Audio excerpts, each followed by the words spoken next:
নমস্কার, কলকাতা টিভিতে আপনাদের স্বাগত। আমি রমিত বন্দ্যোপাধ্যায়।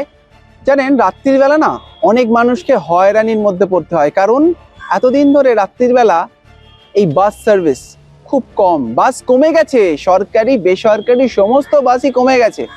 কিন্তু ভাবুন তো, যেই সকল মানুষেরা বিভিন্ন জায়গার থেকে, বিভিন্ন জেলার থেকে শহরের এই সরকারি বেসরকারি হাসপাতালে চিকিৎসার জন্য আসছে, তাদের কি হবে?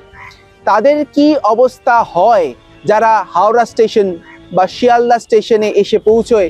ধরুন, আউটডোরে দেখাতে হবে। অনেক মানুষ আসেন, আমরা হাসপাতালে গিয়ে দেখেছি, তারা সকালবেলা ডাক্তারবাবুকে দেখাবেন বা ভর্তি হবেন বলে আগের দিন চলে আসছেন।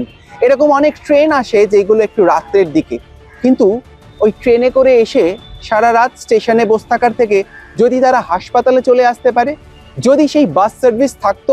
হ্যাঁ, একেবারেই নতুন সরকার আসার পর যেরকমভাবে ঘোষণা, ঠিক শোনা যাচ্ছে সূত্র মারফত, যেরকমভাবে জানতে পারছি, আজকের থেকেই অর্থাৎ 1 আগস্ট থেকেই আজকের থেকে রাত্রির নাইট সার্ভিস, সেই নাইট সার্ভিস বাস চালু হবে।